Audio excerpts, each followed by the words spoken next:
to it. So, to begin this teach-in, I'd like us all to acknowledge the sacred land upon which we're meeting today and my relationship with this land. As I was born in Toronto to immigrant parents, I'd like to acknowledge that I am an uninvited guest on this land and have been here as a settler.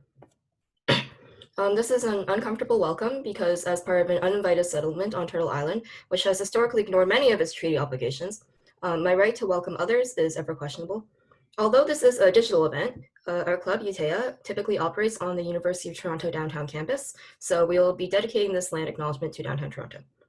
We are holding this event on land that has been inhabited for more than 15,000 years. It has been a historic meeting place and the territory of the Huron-Wendat and Petun First Nations, the Seneca, and most recently, the Mississaugas of the Credit River.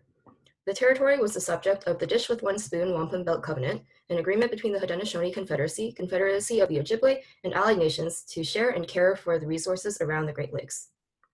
The Toronto Purchase in 1805 expropriated approximately 250,850 acres of land from the Mississaugas for a mere 10 shillings. In 1986, the Mississaugas filed a claim against the government contending that the Crown had unlawfully acquired more land as Toronto expanded and had failed to pay a reasonable sum for the initial land. It was not until 2010 that the government settled the Toronto Purchase claim with a $145 million compensation, the largest claim settlement in Canadian history at that point. Today, Toronto continues to be the home for many Indigenous people from across Turtle Island as the largest living site of Indigenous peoples in Ontario and the fourth largest in Canada. Let us acknowledge the ongoing legacy of settler colonialism, which contributes to the continued wealth of the city and the nation, the reparations owed to Indigenous communities, and the impossibility of return for generations past. Finally, let us also be mindful that there is a tendency for land acknowledgements as they become more common and standardized to lose their meaning. It is one thing to acknowledge the history of the land and the people here before us, but it is another to consider what that knowledge compels us, and especially those of us who are settlers, to do in order to be better carers of the land, better treat people, and better allies to our Indigenous neighbors in their ongoing struggle against colonization. I ask you as we move forward today and across all days to make those considerations. I would also like to take a moment to credit the formation of this land acknowledgement to various University of Toronto students and faculty, particularly Indigenous activists in our community. So today we're going to explore the intersectionality of climate and social justice in the context of COVID and explain what a just recovery is and why we need it, and how we can advocate for governments to recover from the pandemic in a truly just way. In the first half of the webinar, we will provide a general overview of how and why climate is related to social injustices. And then we will look into impacts of COVID on marginalized communities, specifically BIPOC communities, and on gender and class inequities. Then we will have our guest speaker, Yasmin Dini. And for the second half of the webinar, we'll be talking about the principles of a just recovery and how we can win one. And throughout the presentation, we will ask 3 discussion questions, and we'll allocate about 5 minutes for each. And we will take about 2 to 3 answers. And so if we run out of time, feel free to make a comment on the chat, and our team will try their best to respond to you as soon as possible. So please don't hesitate to get involved in our webinar. And without further ado, let's get the presentation going. So we are currently in the middle of an unprecedented crisis. All the emails are like, wow, these are unprecedented times, right? So it's one part pandemic, one part economic crisis, and one part the cumulative impact of converging climate and social crises manufactured over decades by corporate and political elites. But even though current times really suck, to be honest, the time before COVID wasn't exactly a utopia either.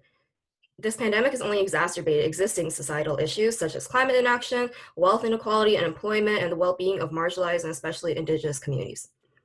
The reality is this crisis isn't impacting everyone in the same way. The same historically and currently marginalized communities are being impacted the most right now. Some of these communities are the elderly in impoverished long-term care facilities, migrant farm workers who lack health coverage or basic worker protections, and BIPOC communities.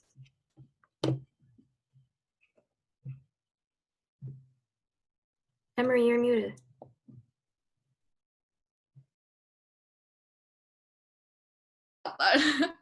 This is working now? Okay, so I'm gonna compare the unemployment issue before and after the pandemic.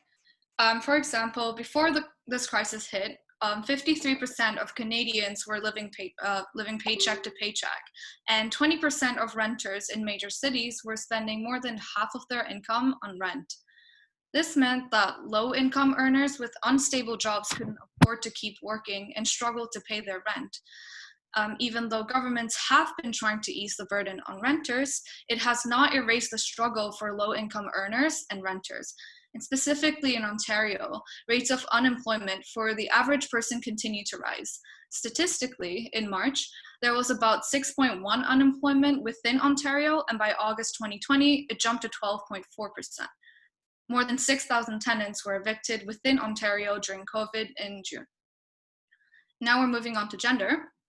There are also other factors to consider when we talk about unemployment, especially, and rental issues. So, according to Statistic Canada, even before the pandemic, women take 15.5 months to earn what a man earns in 12 months due to the gender pay gap. And furthermore, women with the same economic and demographic background earn $7,200 less annually than their male counterparts. Additionally, Indigenous women experience a larger gender pay gap between men in comparison to women who are not. Also, consider the countless layoffs happening. They're not affecting every demographic equally.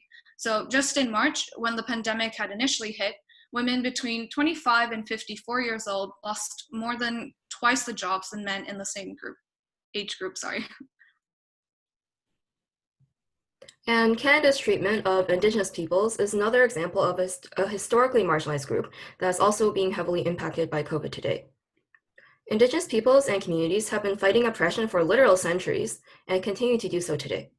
For example, the entirety of what's currently Canada is a byproduct of white settler colonialism. Like settlers came, unfairly drove Indigenous peoples from their lands, and that was the start of what is today's government. Today, too, Indigenous activists are still fighting against having their rights being infringed upon. There are always various land disputes, pipeline projects going on without consent, and pollution or destruction of sacred lands. For example, the Wet'suwet'en fighting against the Coastal GasLink pipeline, which is an ongoing struggle. The thing is, Indigenous issues have always existed ever since the Government of Canada as we know it was formed, but they have only recently started to receive the attention they deserve despite centuries of activism. For example, Grassy Narrows' water has been giving their community mercury poisoning for 50 years, but it's only really become public in the past year or so. Some other examples of prominent issues are unclean water on reserves, unsafe roadways where Indigenous women and children are often kidnapped, and healthcare inequities. And even though they have started gaining traction, there is still a long way to go. These systemic failings are worsening vulnerabilities to COVID-19 in Indigenous communities. Indigenous peoples in Canada are already at a higher risk for infectious diseases due to the culmination of these long-term inequities, and the advised frequent hand washing is really hard to practice for those on the many reserves where water is not clean or safe. There's also the disproportionate representation of Indigenous peoples in the homeless population and the resulting health concerns. So, in general about homelessness, individuals experiencing homelessness are at an increased risk of infection from COVID because of lack of safe housing and shared living spaces, crowding, the difficulty of physical distancing, and high population turnover in shelters. And also the closing of various public services like community centers or libraries and a reduction in resources such as peer counseling services are disproportionately affecting individuals experiencing homelessness and may lead to a deterioration in mental health as well for many. Indigenous homelessness in major urban areas ranges from about 20 to 50% of the total homeless population. And some research actually reports a much wider range from about 11 to 96%. And in Toronto specifically, Indigenous peoples make up around 15% of the homeless population in the city, even though they make up only 0.5% of the total population. So we can see that there's a very disproportionate representation of Indigenous peoples in the homeless population. So in general, urban Indigenous peoples are 8 times more likely to experience homelessness than the non-Indigenous population. And this can be traced back to historical trauma, oppression, and racism, such as the horrific abuse and cultural trauma from residential schools, the 60s scoop, where Indigenous children were taken from their families and placed in foster homes, and landlord discrimination, amongst other things. So this means that as a result of systemic issues, the Indigenous population in cities, especially, who have already fought against so much historical trauma and oppression, are disproportionately at risk in the current day crisis. And we also have to think about what this pandemic means personally and mentally to Indigenous communities as well.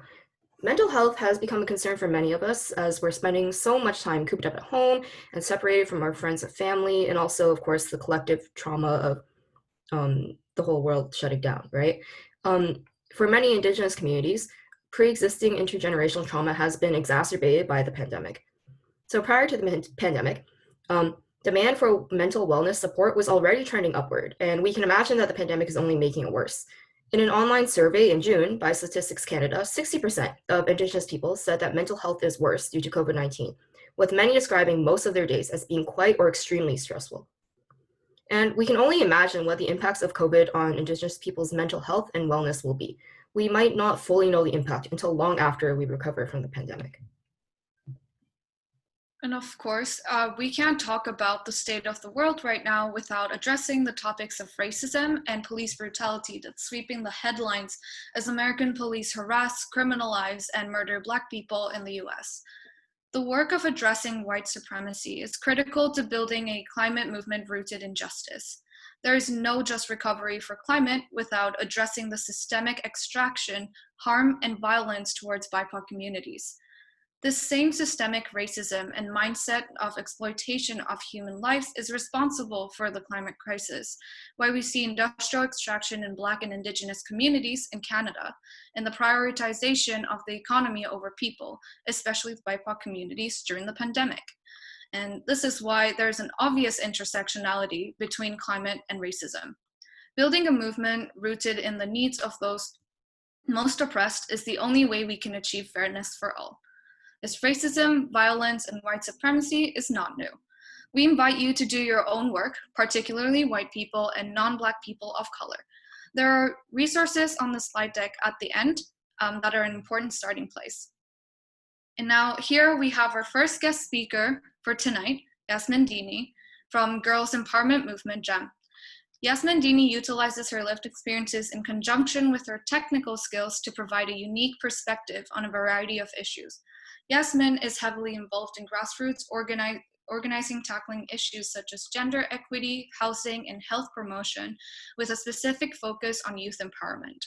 As a director for Peel Girls Empowerment Movement, Peel GEMS, she's dedicated to filling the institutional gaps and challenging societal norms while building capacity within the community. Outside of this, she works in research and frontline advocacy work to ensure equity within her interests of social justice, healthcare, and technology. We welcome Yasmin. Hi, thank you so much for having me. I really, really appreciate it. I'm just gonna share my screen so then hopefully folks are able to see very quickly.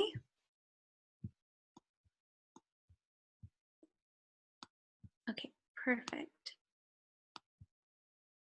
Are you able to see my screen? Okay, perfect. Yeah, it looks perfect. Thank you. So a just recovery for whom? So like Emery said, my name's Yasmin Dini and I'm part of Peel GEMS.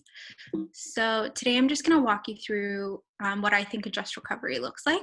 So let's start with social determinants of health. So many of you might be familiar with the social determinants of health, but for every marginalized group, there is an infrastructure of intersecting systems of oppression or the social determinants of health.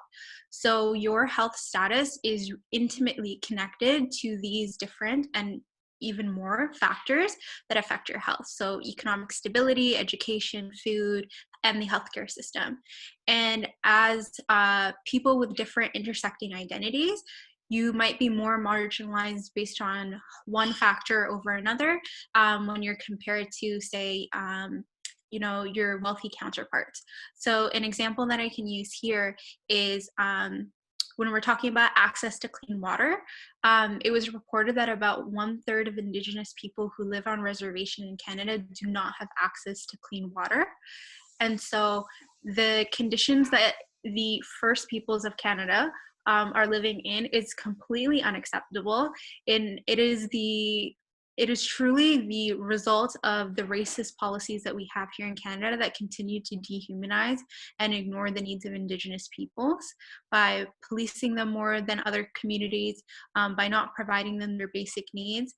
And it is completely unacceptable as well that as we get more quote unquote progressive policies or progressive government, we hear a lot of commitments to the Indigenous communities, such as our current government said that they would have clean water by this year, and that still hasn't occurred. So a lot of broken promises have been there, but if you really look at the social determinants of health, you can see how these intersecting factors can really affect someone's abilities to access good health care, but also have lower mortality rate, less death or morbidity, sickness, life expectancy, as well as healthcare expenditures. So one thing I do want to talk about healthcare expenditures is in the province of Ontario, at least, each community has their own funding allocated to them. So for each person living in a certain region, you have an amount of money allocated to you by the Ministry of Health, so that that region can provide healthcare services for you. So I want to give one clear example is for folks who live in Toronto, you actually have, I think it's about $1,600 allocated per individual, but that number drops to about $1,100 when you go to regions like the city of Brampton. And when you look at the city of Brampton or the region of Peel, you know that it's a very highly racialized community. It's about 76% racialized folks and immigrants. And so you can see the disparities like that. But also if you just look at the access to healthcare that Indigenous folks have on reservation, it is starkly, there's a stark contrast between what they have access to versus what we have access to in urban centers. So for example, I know in many reservations, the only healthcare the point of care that they have is nursing stations, which are critically under-resourced, both with personnel, but also, actual tangible resources. But if you look at the other cities, smaller cities even, like the city of Sudbury, they have very large hospitals and infrastructure. So you can see the differences. You can move to the next slide. So when we talk about Black, Indigenous, and people of color, you know that COVID-19 was really higher in regions where it was far more racialized people. So if you can see, this is just a map of Toronto, the city of Toronto, and you can see the darker the blue shade becomes, that is the more cases of COVID-19. And if you actually look at the income levels as well as the percentage of racialized people from those regions, it was far less income status, like socioeconomic status, as well as a far higher proportion of racialized people. But when you also looked at assessment centers, they weren't widely available in these areas. And then the type of assessment centers was also different. So the difference between a drive-through and an in-person assessment center is really important, because if someone doesn't have access to a car and the only available assessment center is a drive-through center, what you're asking folks to do is to either not get tested at all or to pay so that they can use rideshare or taxi or some other mode of transportation so that they can get tested. And that's completely unacceptable. Another thing is the best options for prevention aren't available to low socioeconomic individuals, and the support during quarantine is minimal. So if we're looking at folks who come from low socioeconomic status, if they need to be quarantined, and they're typically frontline healthcare workers, they are our personal support workers in nursing homes, they are our nurses, they are our grocery store clerks, they are our truck drivers. If they have to quarantine for 2 weeks, what financial support is available to them? Who is going to be taking care of their children? Who's going to be buying them their groceries? The lack of community care that we have in our Canadian infrastructure is actually really disturbing, because for folks who have access to a lot more funds, you can hire someone to purchase your groceries for you. You can hire someone to take care of your children for you. But if you have no money to access these services, then you're really put in a very, you're in between a rock and a hard place. Another thing is prevention. When we're talking about the social determinants of health, we're talking about individuals who likely don't have access to cars, and so they're on crowded buses, even when they are lowering the amount of people on public transportation, you're still in close proximity to others. So they have a higher chance of contracting COVID-19 in these shared spaces. When you talk about the types of employment that I mentioned that they have higher contact with other individuals, with resources. They don't have the opportunity to work from home. And another thing that's really important is they don't have the ability to buy personal protective equipment in the way that others would. So when you think about back in March and April, when people were clearing aisles of food and resources, sanitizer was out, Lysol wipes were out, toilet paper was out. There was people on the news talking about how they didn't even have access to diapers for their babies. And so we're talking about people who had the ability, like wealthier individuals who had the ability to really support themselves and prevent and, quarantine themselves and isolate themselves from the public. And our most vulnerable populations were left stranded. So when we're talking about what is a just recovery, we're talking about a complete resolution. And the things that I recommend are the things that many other individuals have recommended. And I'm just basing it off a lot of their points as well. So the number one thing is taxes on the rich.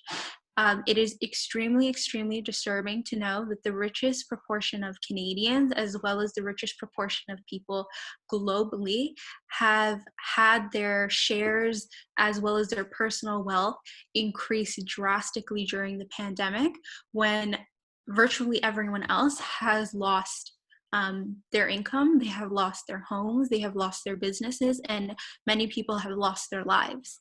And so when we look at someone like Jeff Bezos, who heads Amazon, this very, very, very wealthy company, he is set to become a trillionaire by the year 2030. Many of us in this meeting today, and everyone that we probably know, will never have access to that kind of money in our lifetimes, and will never have the access to those kind of funds like all together collectively. And so it's extremely frustrating to know that we're giving tax breaks to people who have more money than they can possibly spend in a lifetime. And people are just profiting off systems that are really, really hurting others. And if you talk about the policies of the companies that these people are at the helm of, for example, Facebook or Amazon, you can talk about the employment policies that they had for their workers prior to and during the pandemic, such as Amazon wouldn't let folks use the bathroom. And then this is the same individual in the same company that we're getting access to subsidies from the federal government. So we really need to be critical of what our government is doing and who they are prioritizing. The next thing is to return to government-run services. So there was an announcement back in May, I believe, by the federal government that Canada was considering and putting a contract together for Amazon to do delivery services instead of our Canadian Postal Service, so Canada Post, in a lot of regions of Canada.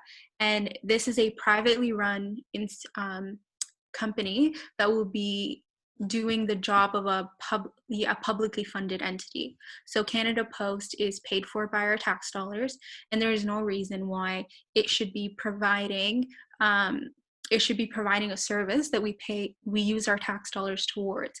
We are literally lining the pockets of the uber rich when we have Canadians who need those jobs, who are our delivery persons, who are our mail separators and deliverers. And so this trend of converting, publicly funded services into privately run services is really disturbing and something that we need to stop if we want to have a just recovery from COVID-19. The third thing is to increase local manufacturing. So as you are probably familiar with, 3M, which is a company that has a patent and creates N95 masks, which is virtually the best mask that you can have to prevent contracting COVID-19 and is particularly used by those in the healthcare field, our frontline healthcare workers.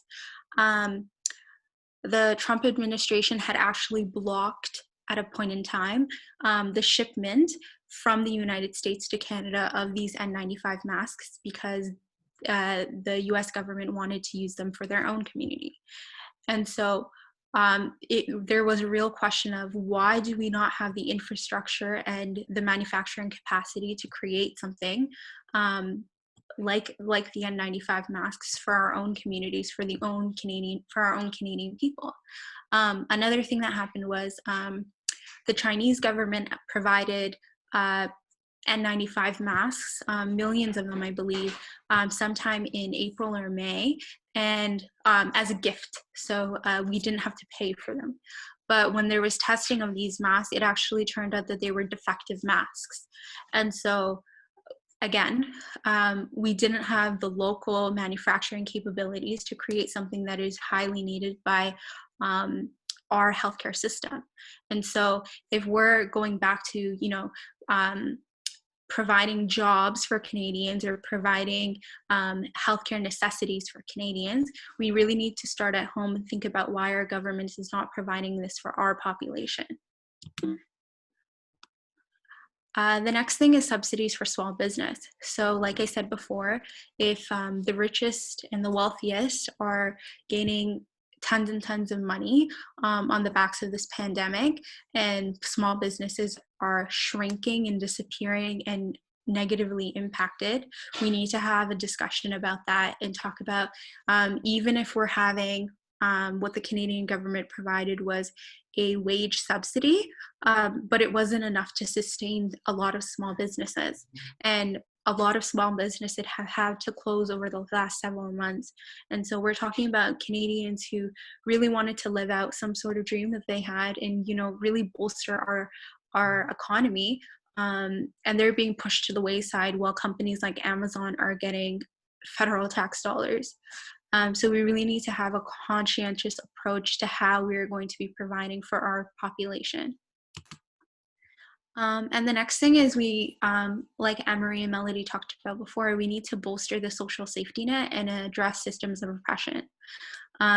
If you're not familiar, back in 2003 and 2004, when there was the SARS pandemic that really hurt populations in Toronto, for example, instead of sending care to reservations that were struggling with SARS as well, what the Canadian government did was actually send body bags. And when you think about that, not only is it really disturbing, but it talks about how our government values Indigenous people and Indigenous lives. Because I guarantee the Canadian government wouldn't dare send body bags to the richest Canadians in West Vancouver or in downtown Toronto or in Calgary. But somehow our First Nations people, our Inuit and our Métis, are somehow getting body bags, which is completely unacceptable and completely racist. It really is. It is dehumanizing them, and it is leaving them to fend for themselves when all we have done is oppress them, take their land from them, and I can't even begin the amount of harm that we have done as a settler colonial state to Indigenous peoples. Another thing is to talk about what we believe life is really valued. Is it commodities, or are we valuing the lives of individuals? So one proposal is a basic income for Canadians, and it might be similar to CERB that a lot of folks are relying on right now, but this is something that's been piloted in countries like Finland, and it's shown that it actually increases people's well-being but actually doesn't de-incentivize work. So that's a thing that a lot of people bring up, a critique of a basic income, in which they say folks will not want to work because they're already getting money from the government. But when you look at the pilots in other nations, that actually didn't happen. And then when we saw on the streets, especially, May, June, July, is a lot of protests when we talk about things like Black Lives Matter, when we talk about Indigenous peoples, and we see that there were a lot of people in the media and on social media as well, talking about how gatherings of these sizes are really endangering public safety. But we really need to talk about how institutions that we have are endangering public safety. Racism is endangering public safety. Anti-indigeneity is endangering public safety. When we talk about all these systems of repression, capitalism is endangering public safety. So we need to really be talking about what we value and building a social safety net that values people's lives over money, and it values the most vulnerable in our community over the richest proportion of Canada. And so what I really want to drive home today is that you need to be critical of everything and question everything. A lot of news media is reporting things in different lights than how they're affecting folks. So you might see a lot of quantitative data on, this proportion of Canadians have had access to CERB, and this portion of Canadians have had their rent a pause on rental payments. But are we really valuing the lived experience of folks who are going through COVID-19 right now? Are we hearing about how the poorest Canadians are not having access to their basic needs, how Indigenous people are not having access to water? Are we talking about how when Indigenous people right now are still fighting for pipelines not to be on their land, and how are we imagining moving forward from COVID-19? I think you may have heard of in Alberta, a minister actually said that they were happy that COVID-19 was happening in a sense. I don't want to misquote her, but essentially what she said is that it really minimized the amount of protests that were occurring at the pipeline so they could fast track. And it is that precisely that kind of valuing, property and over Indigenous people, over land, and we already know that we only have a number of years to reverse or stop climate change in a reasonable way or in a meaningful way before we hit the point of no return. And so every time we're having discussions about what a just recovery looks like, when we're looking at the news and we're having discussions about returning kids to school and opening up restaurants and all of this stuff, we really need to think about, is this really what we need? Are we really reimagining these systems, or are we just further entrenching people in systems of repression? And so that's what I want to leave you with today. If you want to connect with Peel Gems, we do mentorship for women and non-binary folks in the Peel region. And these are our social media handles. Feel free to connect with us, any events we have as well. So thank you for your time. I will stop screen sharing. Thank you so much, Yasmin. That was a really in-depth presentation. Thanks for sharing all those perspectives. Thank you. Yeah. Oh, right. So as we mentioned before, Brenda couldn't make it today because something suddenly came up. But we will try our best to continue to incorporate BIPOC voices and perspectives in the future. So look out for that. Yes. And moving on, we come to our first discussion question. So Yasmin talked a lot about how COVID-19 is affecting people in different ways, and how the various forms of the various responses are affecting people, or how they're helping us and how they're not helping us. So the question we want to pose to you folks today is, how has COVID-19 affected you personally, you or your family or your community? Feel free to type in the chat. If you're feeling confident, you can unmute yourself and speak it out loud.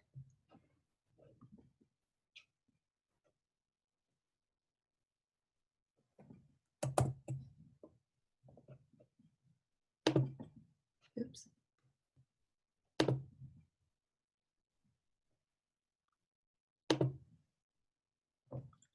Oh, sorry, I can't really see the chat when I'm screen sharing.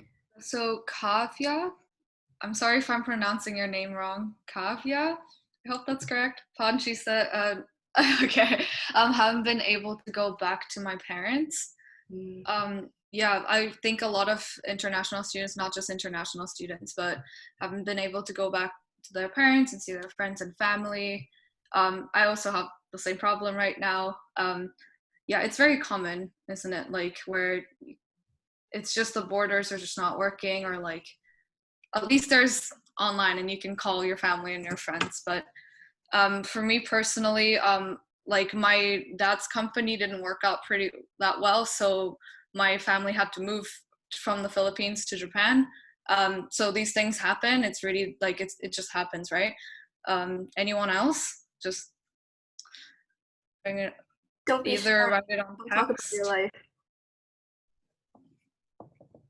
Also, there's like no wrong answer anyway, so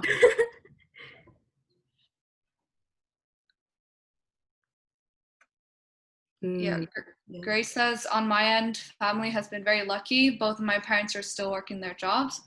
That's great. yeah, that's good. Yasmin says remote learning is extremely hard for folks with disabilities. Yeah, that's true. That's very true. Hmm. I feel like since I'm out of high school, not just folks with disabilities as well, but just like folks who don't learn well in that setting as well, right? It's so hard to adjust. I'm tutoring a kid who said that who was doing very well in school, but then his marks have really gone down. And he says because he just like cannot adapt to online learning. It's really sad to see. Yeah, I totally feel you. Anyone else?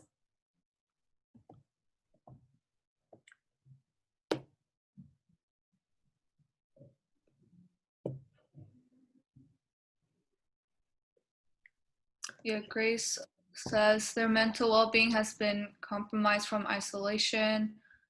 Michaela says remote working is also exacerbating some mental health issues. Grace also says much more social injustice engagement on social media. And Shang-Chi says time zone struggles. Yeah. Chensi coming from Beijing. Thanks for waking up so early for us. Yeah, I feel that too. Yeah, mental health is definitely a big conversation topic, and the fact that like activism is changing its forms as well. It's a lot to a lot to think about and a lot to adjust to. Yeah, it's hard to adjust these things, but I'm glad that we're all talking about it and trying our best with what we've got. So I'm proud of us. Good job. Woo! Does anyone else have anything to say? If not, we can move on. Don't feel pressure to say something if you're not comfortable. All right, moving on it is. Okay, so right, hopefully that was enough information for you. Now that you know what's going on in Canada, in the second half, we'll be talking about how to get more involved with Just Recovery movement and how we win. So go get some coffee, go use the restroom if necessary. Be back in 5 minutes at 6:55.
All right, everybody, welcome back.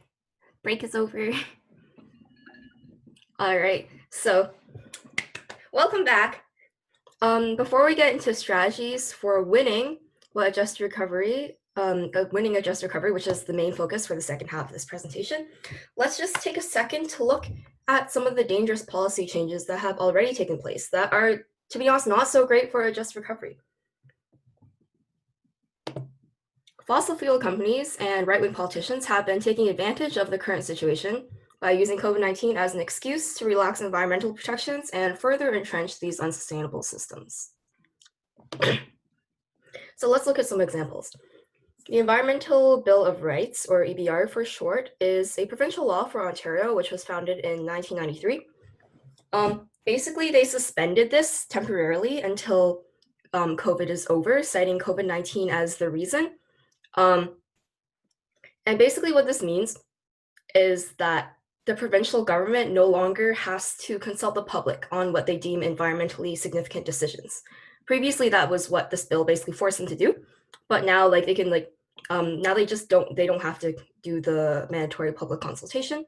And this suspension will continue until 30 days after the end of the emergency being the pandemic, but this end of the emergency is also determined by the provincial government. And in a similar vein, Bill 197 is also a provincial law for Ontario that was recently passed in July. It basically amends various other acts that aren't all related to the environment and was termed a response to COVID-19, namely an economic recovery. However, it seems to be that it aims to speed up development at a cost of environmental protection and public consultation. So among the amendments were changes to the Environmental Assessment Act, or EAA. This means that industrial and developmental projects are no longer automatically subject to an environmental assessment first, which is basically supposed to ensure that there's a public examination of potential impacts before the project proceeds. The changes also restrict Ontarians to request what is known as a bump up, which is basically a request for a more thorough environmental assessment if they feel the one that was done is not thorough enough. And also, it allows the Minister of Municipal Affairs and Housing to single-handedly issue zoning orders, which controls what the land is used for. And all of that is potentially illegal because changes to the EAA are not allowed under the previously mentioned Environmental Bill of Rights, which says that there has to be at least a 30-day public consultation. So seeing all this is a little bit strange when the government talks about a recovery from COVID-19, this being an explicit response to COVID-19, and then these responses are relaxing environmental protections and reducing transparency in public consultation. Like Yasmin mentioned, we do have to think about what this means that they're prioritizing. Like what signals is this sending to us? Not so great, to be honest, right? So things might seem a little bit bleak. I might be a little bit negative, but we know that changes must be made in response to COVID and that more changes will follow. And in fact, the vast majority of Canadians expect COVID to result in a broad transformation of our society. The only question now is to whose benefit, right? So currently, G20 countries have been continuing to operate in the status quo, as they have not significantly reduced their support of the fossil fuel industry since the Paris Agreement. And in fact, Canada is actually the second worst of the G20 countries for public finance for fossil fuel, so that kind of sucks. And for a little bit of context, an aside, for those who might be unfamiliar with the Paris Agreement, it's basically an international treaty that was initiated by the United Nations Framework Convention on Climate Change in December of 2015.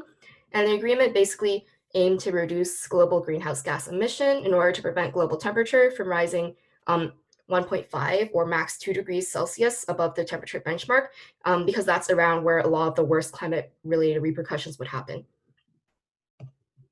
So we know that in this time of crisis, governments will have to take significant action to recover from the pandemic. And if the right decisions are made, we could break out of the status quo and work towards a better future for all. However, if governments were to respond to COVID by bailing out the fossil fuel industry and big corporations, we would simply be returning to the previous normal. And that system was already failing us. So instead, the government must invest in sustainable, responsible, fair, and better living. And the thing is, we're up against a very powerful elite who are going to do everything they can to stand in the way of that. That's why we have to have our agenda ready and be ready to fight for it with everything we've got. Okay, so that was a lot of information and a lot of context. So let's transition to just recovery and what it really is. Now, we know that all these societal issues exist and will continue to exist, but just knowing is not enough. We need to fully understand that these problems share the same underlying theme, which is that society is built on inequalities. And in fact, inequalities are actually producing vulnerabilities, and the pandemic has only exacerbated these problems. And we're made to believe that injustices are individual or regional and that they are isolated problems, but that's not the case. All these injustices are intersectional and related to one another. And that is why we're here to tell you that a just recovery is necessary and we need to take action quite urgently. But why? The definition of normal that we have in the current status quo is not sustainable enough. Yes, we see progress on spreading awareness about these societal issues, but we can do more. So today, we really want to emphasize that if we don't push for positive changes in response to this crisis, we won't improve, and we will continue moving backwards. And for that, we present you with Just Recovery, which I must mention that Just Recovery is just one of the many ways to get to that goal of sustainability. So, principles of just recovery. A group of organization and grassroots leaders have brought together principles for a just recovery here in Canada. And we believe that if we can organize behind a just recovery that fulfills these principles, it will set us to a path towards sustainability, a better living. And so, as you can see on the slides, number one, first principle, put people's health and well-being first, no exceptions. Two, strengthen the social safety net and provide relief directly to people. 3, prioritize the needs of workers and communities. 4, build resilience to prevent future crises. 5, build solidarity and equity across communities, generations, and borders. And last but not least, principle 6, uphold Indigenous rights and work in partnership with Indigenous peoples.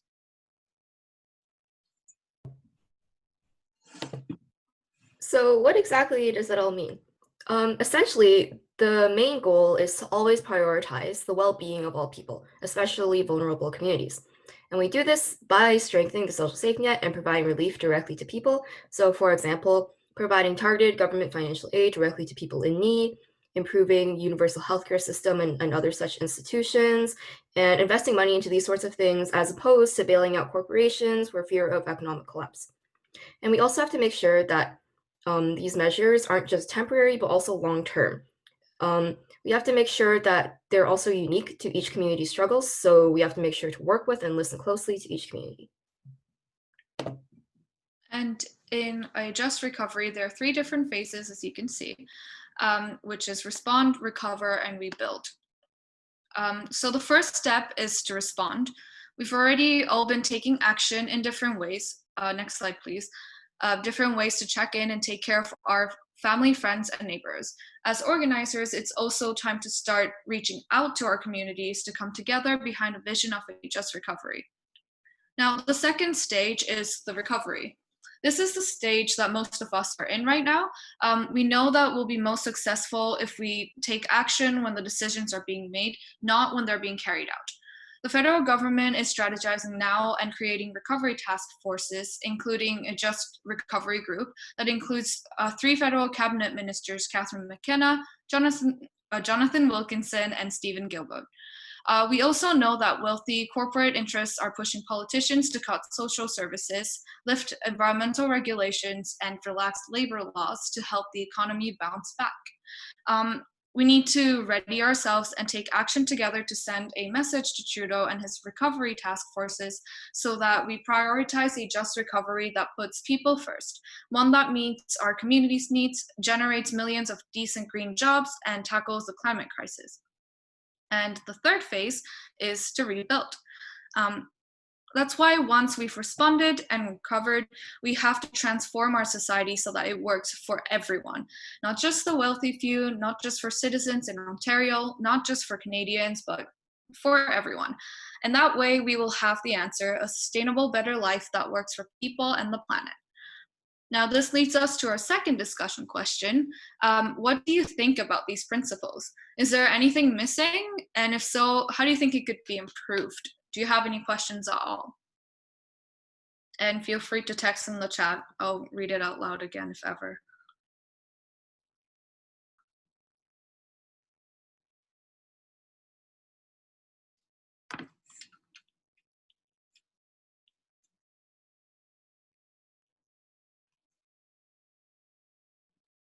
Anyone?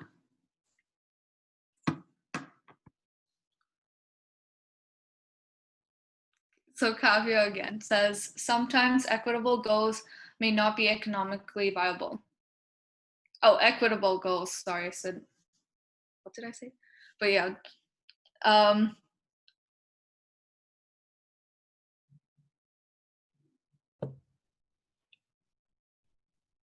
Yeah, it's sad face, same.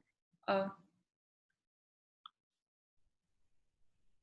Yeah, I think that a lot of people are worried about that too, right? That sometimes equitable goals might not be economically viable.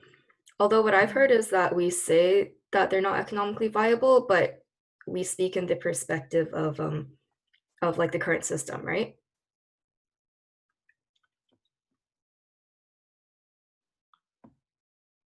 Courtney says they are in the long term, equitable goals.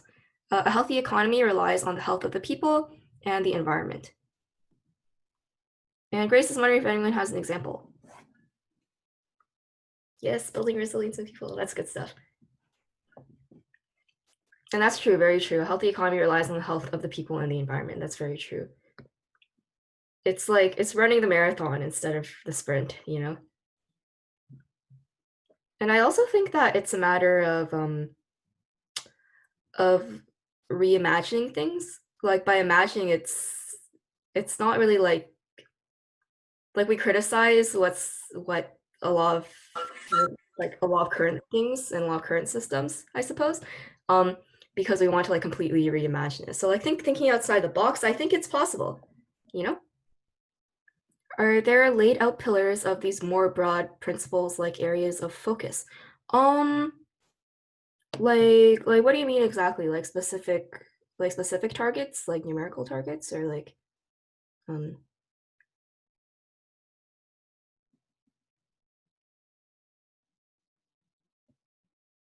Like I would say the broad principles are the principles that we mentioned earlier, the 6 different principles, and based on those pillars, we have the 3 different phases that we would go through gradually to achieve a sustainable goal, if that makes sense. Yeah, I think the idea is you can find, there's actually a website that I will find for you real quick, which is where these were first published.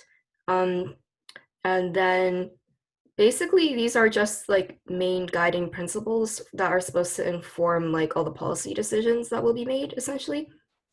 Sort of like a checklist, you know, like I'm gonna make this decision. Does it prioritize well-being of people? Does it do all these things, right? Just recovery principles website.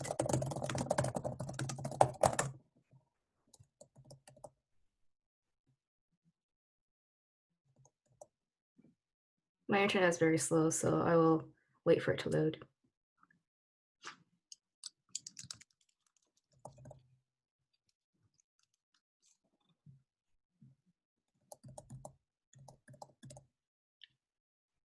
Okay, honestly, my internet is so slow. This is a little bit infuriating. If anyone else, Grace, if you want to find it for me, because it's making my Zoom lag a little bit.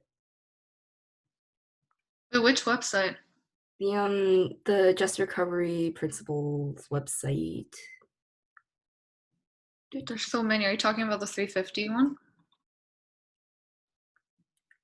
Maybe. I'm not sure, there are quite a few. $350, yes, you're right. If you're talking about that one, I can copy paste the link, but sure. I think there's another website too, but I've lost it temporarily. Well, there are many. You can search about this a lot. There you go. Here we go.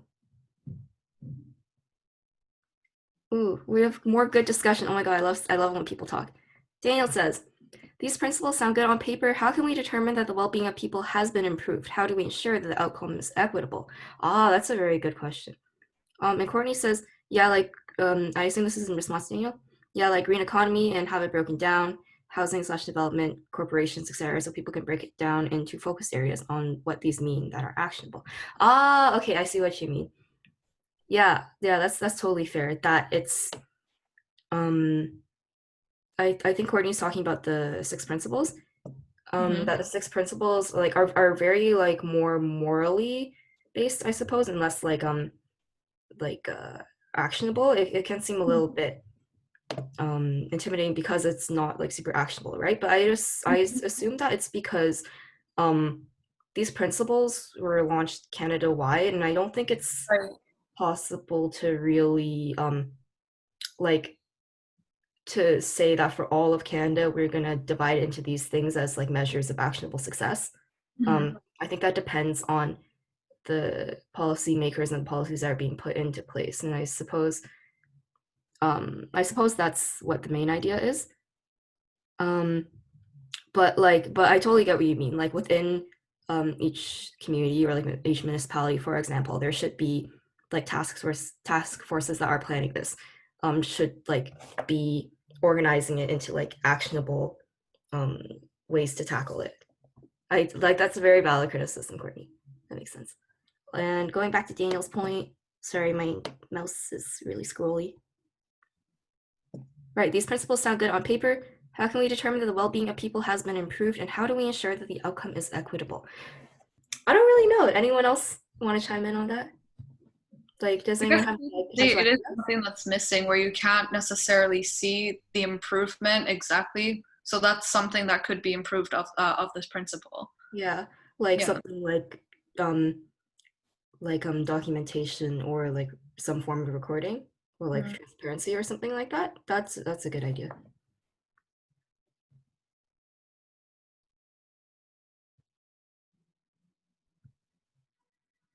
Maybe reporting indicators like corporations and some industries have for sustainability. Yeah, there you go. What would be an adequate KPI? I don't know what a KPI is. I'm not quite sure. Key performance indicator. Oh, We are using fancy terms now. I see. I'm not sure. I'm definitely not a professional. look, I'm not sure you should have one key performance indicator because like things are too complex. Like this principle is just very broad and very general to begin with, just so that we could take the first step into like sustainability for people who are not too informed as well. Like we just want the bigger movement going on, right? So like if we had like too much specific indicators or too much specific focus, like it wouldn't be applicable to every aspect of life, like in society too. Yeah. So I I don't think know. Yasmin, Well, did you want to say something too? I saw you unmute yourself for a moment. Yeah, I thought I'd jump in. It's easier. I was thinking, yeah, I think key performance indicators are important, and just like Courtney was saying, like having things lined out. But there's been this really big push for like race-based data and income-related data to be collected, especially as it pertains to different resources that are provided during COVID-19. And I think that would help equitable in a way. I'm not sure if this is answering exactly, Daniel, but for things like when we were talking about like assessment centers or we were talking about CERB, things like that, they weren't originally collecting race-based data. For example, like what race of people or what income level of people are contracting the virus. And then when they started collecting it, we started to notice that it was a lot of people from low socioeconomic status, a lot of racialized folks. And I think that by continuously collecting data in a way where we know, key demographics of different plans, then I think we would be able to know if it's a little bit more equitable, especially if we're saying that these grants are coming out or things like that, and a lot of them are going to organizations that already have a lot of money, then we can see that it might not be equitable because small business, for example, aren't getting access to that, or low socioeconomic status. But also, I just wanted to comment on, yes, I agree that these things, these 6 values principles were really, really broad. But I was just wanted to add that I think them being broad is really helpful, because then as a collective, we can sort of reimagine what that means for us. So for example, if we're saying put people's health first, no exceptions, to me, the first thing that came to my mind is that, we have the Canada Health Act, and then there's a bunch of tenets of the Canada Health Act, like comprehensiveness, comprehensiveness is one of them, or portability, things like that. But then if you look at the health plans of each province and territory, it's really different. So if we're talking about like certain healthcare needs that are unmet because they're privately insured, then maybe we can allocate some funds towards that. Maybe we can make on the Ontario Health Insurance Plan more broad, so that folks can get certain tests easier, or that they can have access to like occupational health, for example. That's an out-of-pocket expense, and so things like that, as well as like this broadness would also, since we have so many different political parties, I think it would take different roads depending on who is looking at this, but I think having it really broad allows for discussion. Those are really good points. Feel free. Yeah, Daniel, is that a helpful commentary? Do you have any other questions? Or very insightful, Yasmin. I agree. Yasmin's always got amazing insights. I think that's all the time we can have for discussion question 2. So I think we should move on, but that was a great discussion. All right, so moving on from, here we go. Moving on from what a just recovery is, how do we win? This is like the ultra exciting part, right? So because of COVID, people are starting to shift on the political spectrum, and they're starting to question what they really want to see from their government. What do they want from their systems, like Yasmin was talking about before. So this cool graphic, the spectrum of support, I'll just like describe it a little bit. So in the middle, we start off with people who are neutral, like politically, or like their opinions about the movement, right? And then towards the right side, there are people who more actively oppose the movement, and towards the left side, there are people who more actively support the movement, right? Our aim as activists is usually to find those people who are maybe neutral or passive and are starting to reconsider what they want from the system and their elected officials. And then we can activate them politically and welcome them into the movement. So here's an example of that, how you can bring people in. Let's see. Oh, sorry. So Jason Kenney and the Green New Deal. I'll provide a little bit of context for you first. Basically, Jason Kenney, if people are unaware, is the Alberta Premier, and this situation took place in late April at a news conference, and this was around when oil prices were at zero. So considering the fact that oil prices were around zero, he was asked about whether Alberta would consider having its new representative in Washington speak to Green New Deal advocates. And for a little bit of context, a Green New Deal is basically a general term that refers to a transition to sustainable energy and being carbon net zero, as well as working to abolish systemic inequalities. And it's basically a strategist for activists to push the government to prioritize human well-being and sustainable living, and to basically put that into a policy. And basically Kenney's response was no. And he said, I quote, "Our focus is on getting people back to work in Alberta, not pie in the sky ideological schemes," which was like a very interesting way to pronounce Green New Deal. But yeah, this generated a lot of conversation and media coverage. And actually on top of this, the United Conservative Party, which is Kenney's party, actually ran attack ads on youth activists. And so Climate Justice Edmonton, which is a grassroots organization based in Edmonton seeking climate justice and mostly youth-oriented, started trending hashtag Green New Deal Alberta on Twitter. And so because of the social media campaign and because of the media coverage, there was actually a lot of great publicity and discussion about it, especially locally. Lots of people were starting to engage with each other via social media or just like in discussions and etc. And this is an example of how people can be activated politically by talking about it, you know? So people who understood climate change and the importance of a green transition, so like people who were like neutral on the previous image, the spectrum of support, but let's say they didn't necessarily know about what a Green New Deal was or about like the depth of the movement. These people like start to learn about it and start to get involved and become familiar. And they learn what a Green New Deal is. And they learn that it's not just a baseless idealism or like the opposite to economic stability, but rather about a sustainable and ethical way to live and grow. So through this example, we can see how just talking about the movement and the changes we want to see can raise awareness, and by doing so, bring more people into the movement.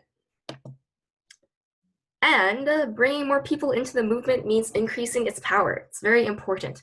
So basically, there was this research conducted by Erica Chenoweth from Harvard, where she studied a bunch of major political movements from 1900 until now, and found that after hitting 3.5% of the total population actively participating in the long term in peaceful protest, not a single one of these movements had failed to enact some sort of major political change. So basically, there are political campaigns, like many political campaigns, that have succeeded in enacting some form of major change before hitting 3.5 of the total population, but after this 3.5% point, none of them have failed, is basically what she found. So essentially what this is saying is that welcoming people into the movement is equivalent with increasing the power of the movement. And the good news for us is that our federal government can be influenced by us showing our support for a green recovery. Trudeau has stated that he still views climate as a priority even during the pandemic. And because his original election campaign focused heavily on climate, he has all the more reason to prove that he can keep his promises. Because after all, a government wants to prove to its constituents that its party is trustworthy and should be reelected. And this means that we have some room to influence the government by demonstrating our support for a green and just recovery. However, we all know that there were many times that the federal government has not acted in line with their supposed climate priority, so we'll have to work hard for it. There are many forces, such as corporate polluters, who wouldn't be so keen on a green recovery, and there's conflict even within Trudeau's government. Right, so now how to get more people involved. Now, we won't go back. All of this means is that we have to show up to the fight. Now, we can't go back to what normal looked like before the crisis. How we respond to, recover from, and rebuild after this crisis will likely define the next chapter of human history. And with stakes like that, we need to get it right. And this is a critical time for us as organizers to be bringing people into the movement for climate justice and economic equity. One of the biggest barriers in activism and organizing is simply because people have never been asked and don't know where to start. Across the country, there are dozens of teach-ins happening like this one, which we hope will activate hundreds of people to fight for a just recovery. Now, here are five things actually, we can do coming out of this call to fight for the just recovery we deserve. Number one, make that effort to educate yourself. Stay updated with the latest news about climate change. Check out all the hyperlinks on the side on the green section of the presentation. You can take a photo. You can access this PowerPoint later too. Feel free to take photos. Some of these include organizations that you can follow. Number two, talk. Like we were saying with the 3.5% rule, getting more people interested and involved is so important.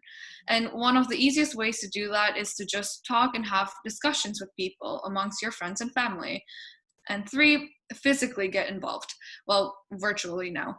Join Facebook pages, go to strikes and digital rallies, sign petitions, email elected officials. Get involved with the Just Recovery social media campaign by Fridays for Future. And this way you can familiarize yourself with environmental issues and make a difference while making new friends. If you feel like you're not involved enough at U of D campus, just join UTEA. We have a Discord for our general team members, which we will post on our official UTEA Facebook page very soon. And 5, if you're feeling very motivated, try and host a webinar like this one. Now, bringing it back to conversations in real life. So I guess now you might be wondering, what do these conversations we're supposed to have look like? Who can you talk to? Yasmin touched up on this a little earlier. Well, of course, the first step is to talk with your parents or children and your friends. What's also important, though, is to talk to people who are more knowledgeable than you are, and then share that information with others and to educate yourself even more about that topic. So respectful learning and humility is key. Once you've had some stimulating conversations, always self-reflect. What are the next steps that you can take to make a change? How can you improve?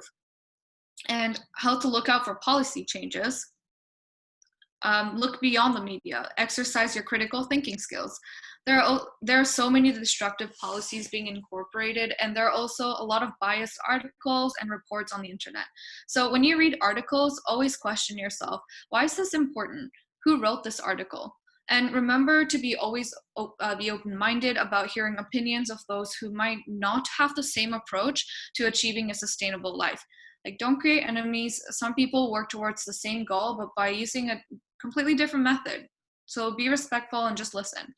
Look, activism is not a fatalistic pursuit. We really do see results and changes. It just really takes time and a lot of patience. So we have to be politicized. There are many instances where activism has led to results. For example, recently, Zurich Insurance Group decided to not renew its coverage of Trans Mountain Pipeline, which ships oil to BC from Alberta, partially because of the pressure of environmental and Indigenous groups. Thanks to the growing climate movement, the company had aligned itself with the Paris Agreement targets last year. Similarly, in 2017, TransCanada canceled plans for the proposed Energy East pipeline due to public pressure. And this, among many other examples, both in Canada and worldwide, is proof that activism can hold governments accountable.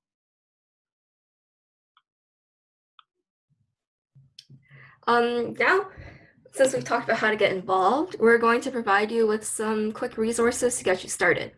So, and then also a reminder that these slides will be posted later, so you can click the hyperlinks once it's out. So first, here we have a list of some ongoing petitions that you folks can sign up for.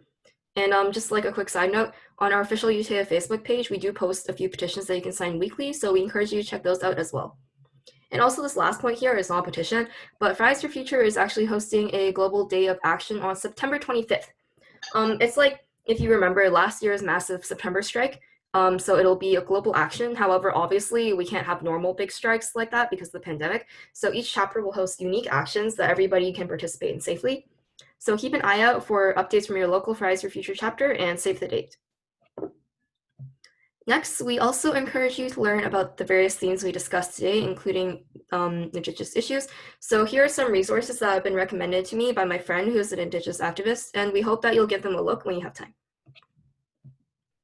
And here's another set of resources to learn about and support the Black Lives Matter movement.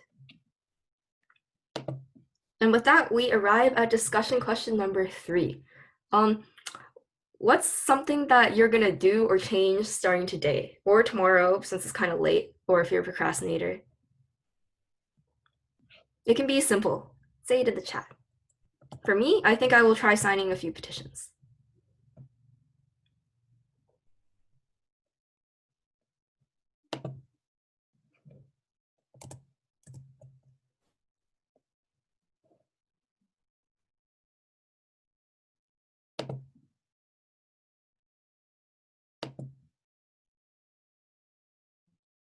Read an article on Black Lives Matter. Yeah, that's a good one. I'll write to my MP. Ooh, nice. Oh, I should do that too.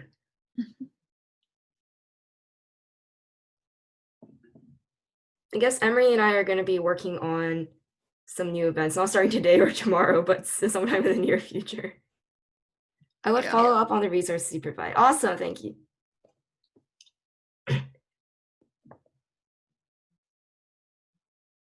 Read the links from your PowerPoint. Oh, thank you. Yeah, there's a lot, but they're all really useful. I really highly recommend it. You don't have to work through all of them in like one sitting or anything. Just remember that they're there for you. Don't worry.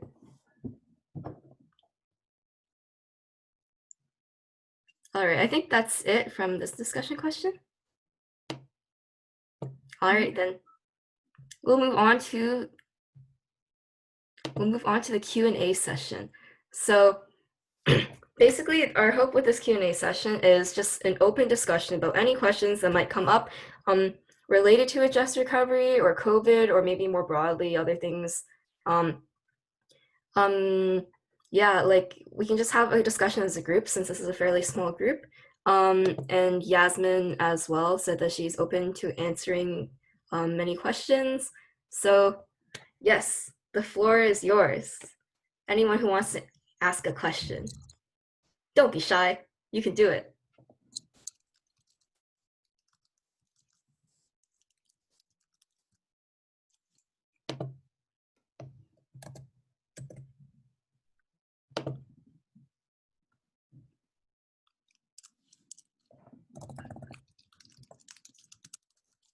And also if anyone wants to unmute themselves, then feel free to do so. Like you don't have to just type it in the chat, don't worry.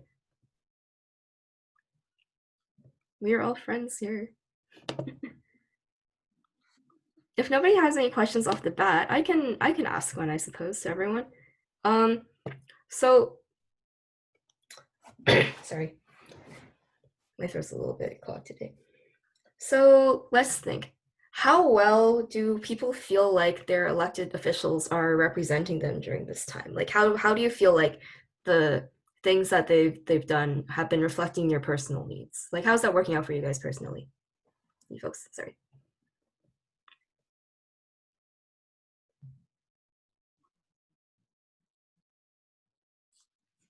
And maybe not just elected officials like Trudeau, but like your universities or like things that are going on in your community, you know?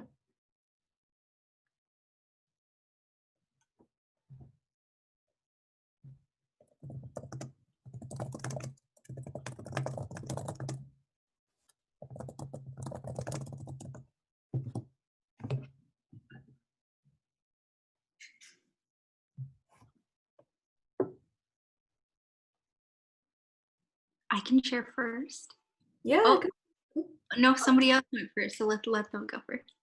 Daniel says, I live in Alberta and Jason Kenney is kind of screwing us over. Oh, I sympathize. That sucks. do you wanna elaborate, vent maybe? We will commiserate. Feel free to unmute yourself too if that's easier for you. Yeah, unmute yourself. So you want me to elaborate on Jason Kenney? Yeah, you can vent if you want.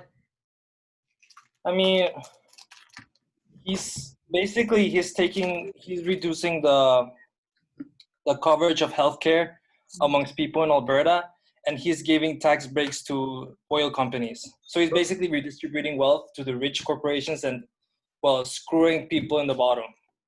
Right. And so, because the government's receiving less revenues, less tax revenues, a lot of government programs have had to reduce their budgets, including the universities and education. So yeah. it's been bad. That's rough. Oh yeah.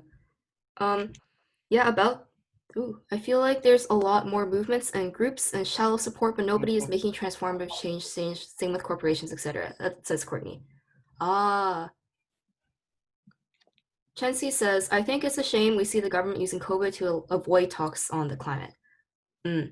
Those are all very, very good points. Yeah. Yeah. No, I feel like it's not just governments, it's like everyone is not focused on that right now. Yeah, it has kind of taken a back burner, right? I think that's also part of our goal as like today and like with the just recovery movement and stuff like that is that like as an environmental group we're talking about this sort of like stuff like this intersection of social issues with climate change and that sort of thing to show that it's not just isolated stuff, you know? It's like it's all related and we can't just pretend that problems will like disappear temporarily when it's convenient for you, you know? Yeah. I totally feel you. Yeah. Yasmin was gonna say something. Yeah. Oh, I just thought it was interesting. I thought I'd make people shook for a second. Kenny tweeted, was it yesterday or the day before? He said there was a First Nation group the first First Nation group to have a Costco open on Indigenous land. And I just thought, how out of touch with reality is Jason Kenney if he thinks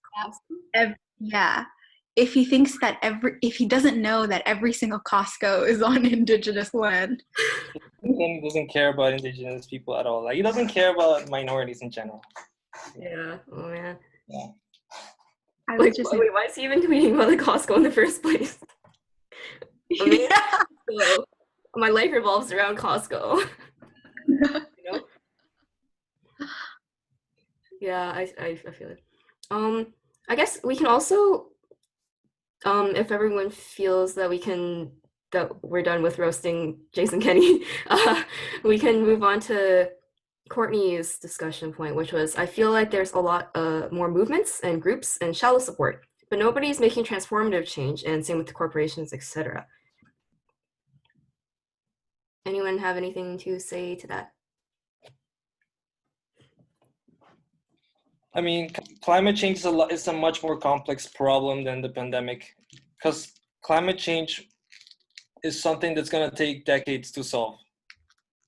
It's something that will probably outlast us. So it's a very complicated thing. Like, I mean, the pandemic, we know how to solve the pandemic. Is more of nobody wants to, but climate change is, we don't really have a solution right now to it. It's more of things to, it's more of a how to minimize the impact, but we don't really have like a concrete solution to it. And lots of people think that if we aim to reduce climate change, that's gonna negatively impact the economy. And many people prioritize the economy over the environment. So it's very difficult to convince people as well. Oh, I see. Yeah, that's what's unfortunate, but that's literally why it's so important to try and convince people that like being patient is just literally everything when it comes to this issue, because you won't see progress in a day, and that's why we all have to work on it together. Yeah, like, not to sound cheesy or anything, but it's just all true, right? All right. Does anyone else want to jump in and say something regarding that too? Can I jump in? Yeah, go for it. Of course. Yeah, I really appreciate and learning from all the points that everybody's making. On the topic, I think, Courtney, it's for sure, especially I think from corporations, some of them, I don't know, I read this statement which I thought was interesting, and people were saying how this time around with the Black Lives Matter movement, most of the corporations have like jumped on board on it, and that is from like the article they were saying that's kind of a bit suspicious. Anyways, I feel like I'm seeing these ads everywhere, like Old Navy has one about being all together or something like that. And yeah, I think we definitely need to be critical and doubtful and analytical about how these corporations are taking advantage of the movement. I will say, in terms of feeling like nobody's making transformative change, yeah, exactly, greenwashing. Social justice washing, is that a thing? It is now. Yeah, in terms of this idea of transformative change, yeah, I think there's more talk on transformative change than actual, action on it. Like, as a very brief example, like, for example, at COP25, which is the large like UN conference on climate, they were talking so much about, we can't do incremental change anymore. We need transformative change. And at the end of that conference, nothing really happened, like not even a proper incremental change. But I do think like I think the whole Black Lives Matter protest this year and in years past is in some sense a transformative change. I think COVID itself is a moment for transformative change, just because we are having to adapt so quickly in ways that would have taken years.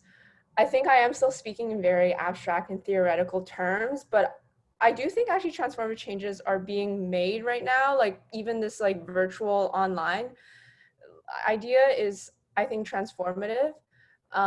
So I think we just need to keep on pushing, but I agree, it does feel hard to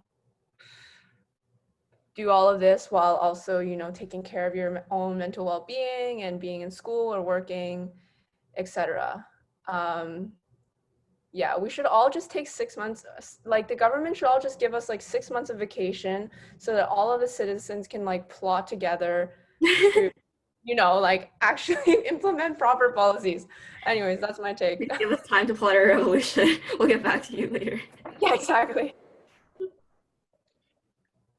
Ooh, Courtney says, I feel like everyone at this point knows the connection between COVID and the climate, our current economic system, and production/consumption and the climate.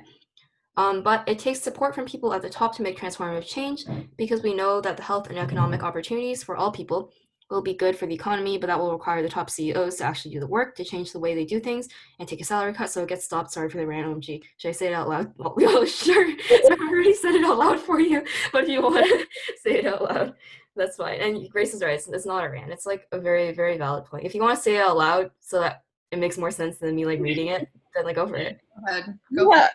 Hi, everybody. Yeah.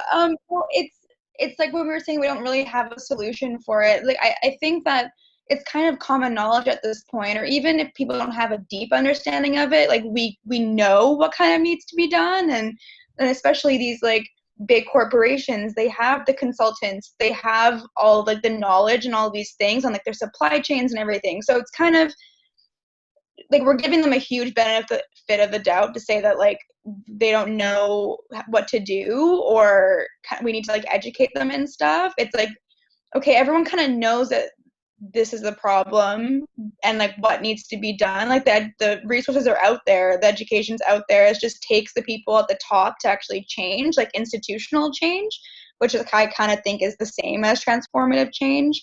And like everything that we want to get done, like even those meetings at the conferences that you're speaking about, we can say all these amazing things we want to get done, but then it takes the person at the top to be like, okay, yeah, let's do it.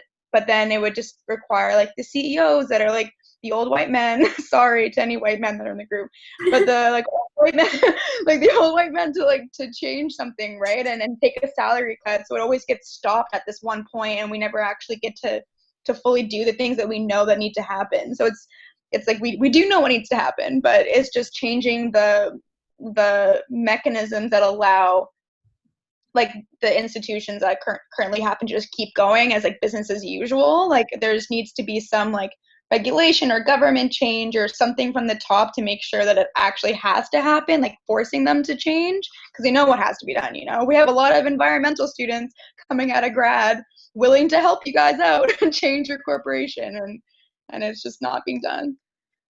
So under a capitalist system, how do you convince a CEO to, decrease the profit margins? Well, it's actually, so my master's from U of T was science and sustainability management. So the whole thing was talking to corporations and talking to these like business people about why it's important to be sustainable. And if you actually do like sustainable financing and you do the numbers, it actually increases your profit when you think more long-term rather than short-term profits.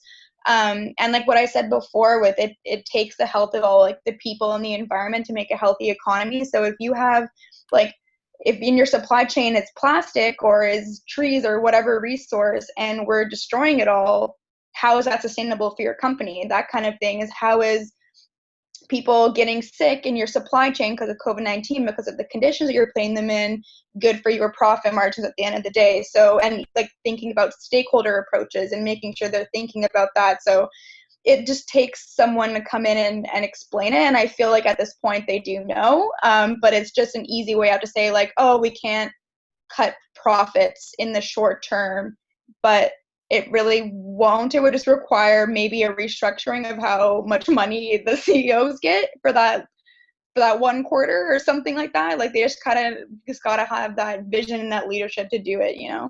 Right. So do you think then that the reason CEOs like refuse to do it is because they just can't let go of that short-term gain, like the instant gratification. Yeah, it's because they're focused on like their shareholders rather than stakeholders, right? They're worried about the people in the banks, like the investors that are looking at their quarterly profits rather than their stakeholders, the people that are buying it, their products, the people that are making it and stuff like that. So the shareholders are worried about short-term gain, but it's just having that conversation and being able to change it, whether like to be able to have the CEO of like Loblaws, for example, to have a conversation with their shareholders and be like, yeah, maybe the next 2 quarters might be, we might be a little bit low on like free cash flow, but in the end, we're going to be a sustainable company that's going to go up from here rather than down, because we're not going to be as intensive on like raw resources and stuff. It's just about having a conversation in a different way, different mindset. So instead of convincing the CEOs, we have to convince the board members and shareholders of a company.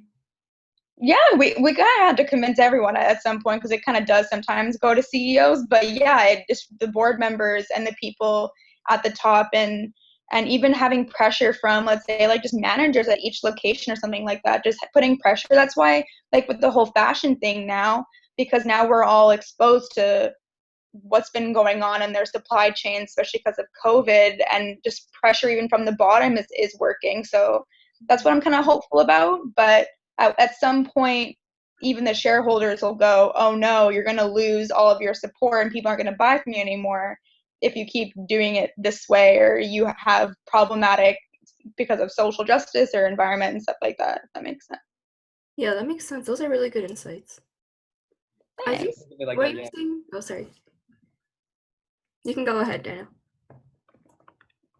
Oh, I wasn't gonna say anything. I was just acknowledging what she said. Oh, okay. Sorry, my internet's a little bit glitchy, so I can't tell if people are actually talking or not. So, yeah. I was gonna say, Yeah, I love Grace's comment. oh, Grace. Ooh. What? Ooh. What? Grace wrote on the chat, and she wrote, solutions will have to come from every possible front: individual action, institutional action, business, economy, politics, arts, and education, etc. That's true. That reminds me of what do you call it? I was at like a presentation a while ago about like decarbonization policies or something like that, and basically, it was with Professor Hoffman. What he said was that decarbonization policies need to happen in like an ecosystem of changes. So let's take the example of like electric vehicles. Like he was like, well, obviously I would prefer to have like good public transit as opposed to every like normal car being replaced with an electric vehicle, but electric vehicles would be better than like gas cars. So like, yeah, let's roll with that for now.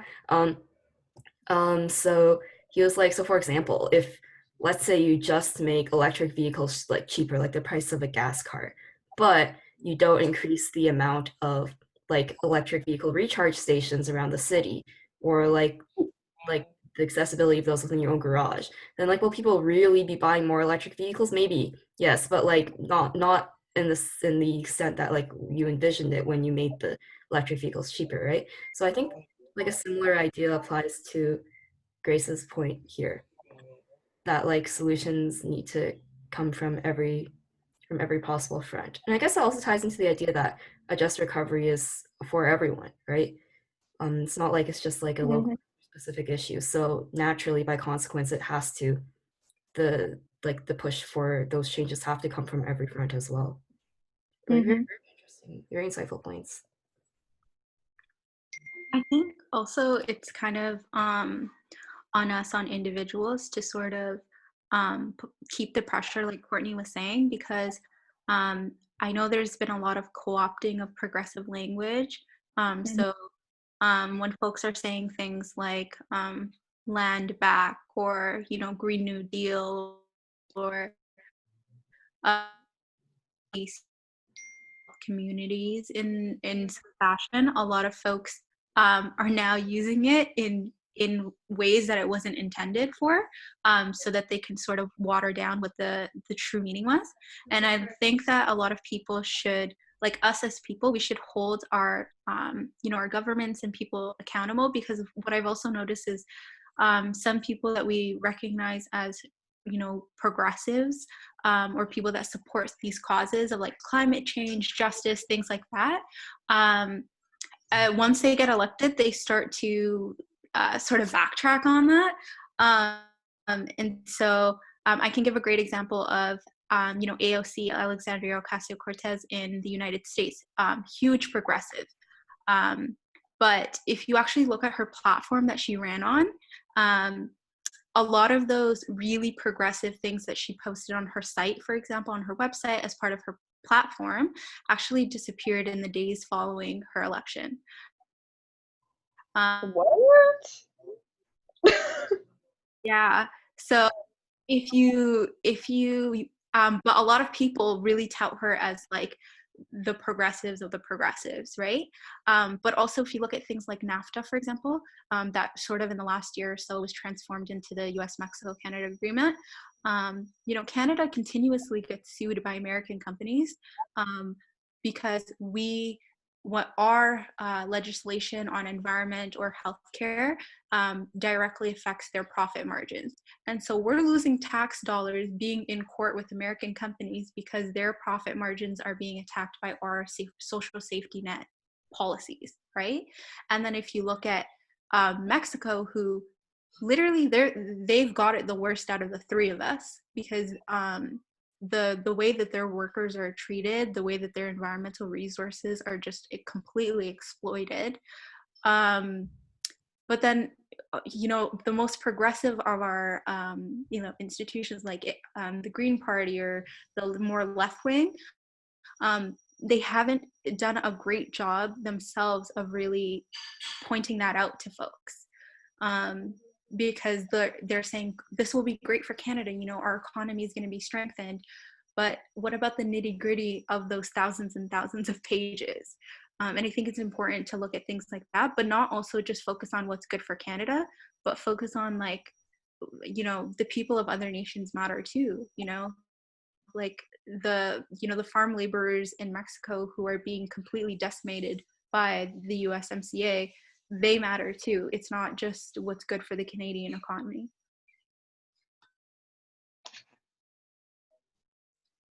Yeah, those are really good points. I didn't know about that, like the NAFTA thing. Wow. Surprising.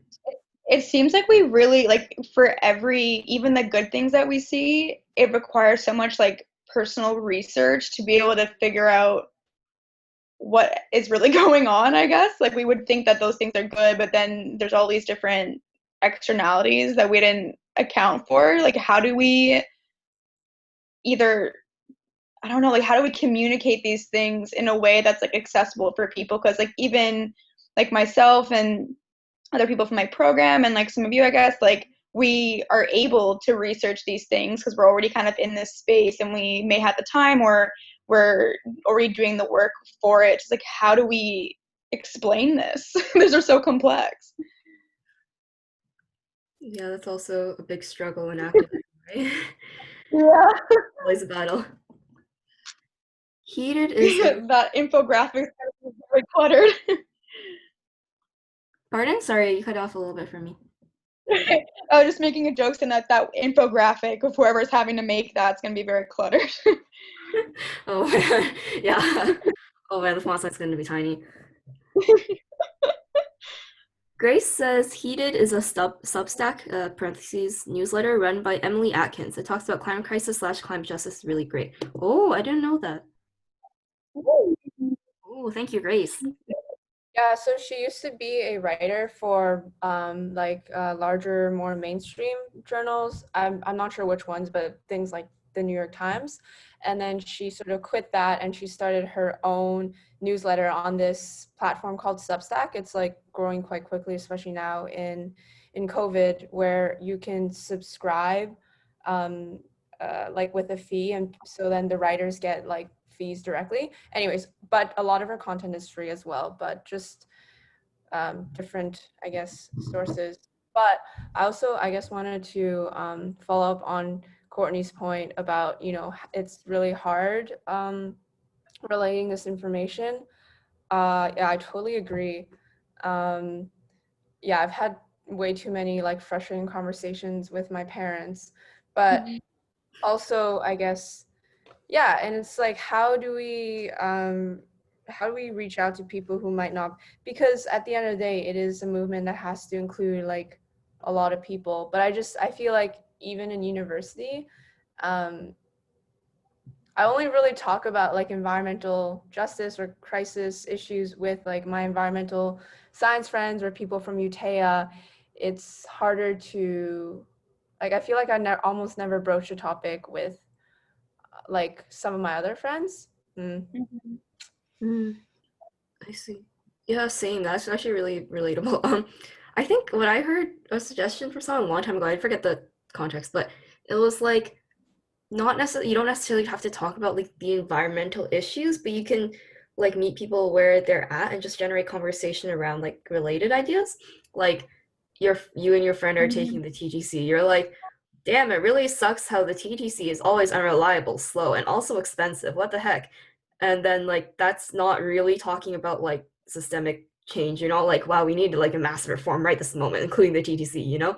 But it's like generating discussion about like a related like idea, like it kind of like opens the door to like having these sorts of discussions like in this realm, I guess. Yeah.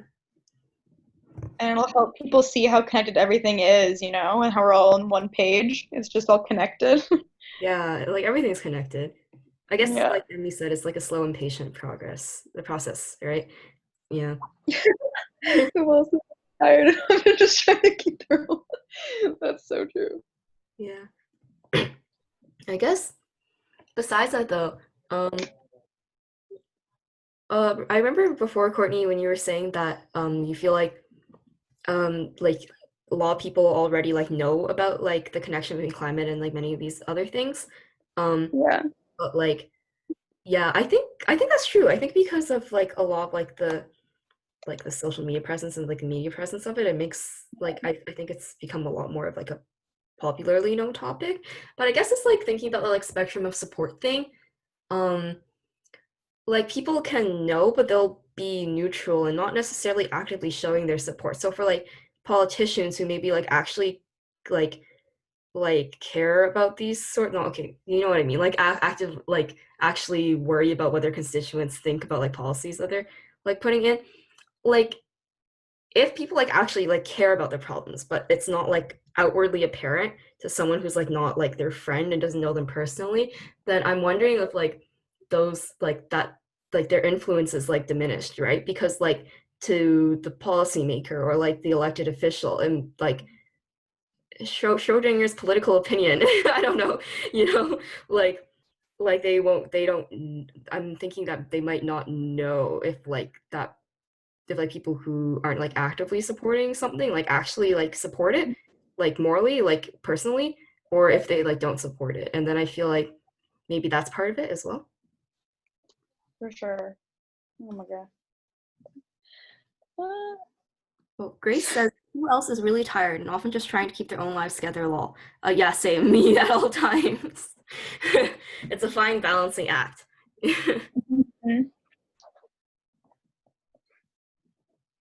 It's crazy though how like that kind of feeds into our idea of like this whole like problem of I feel like individualism kind of caused a lot of these problems. Like it's if you need help, like even like reaching out, and then maybe someone will reach out to you, and you know it's no hurt to like reach out to people and stuff like that. Yeah.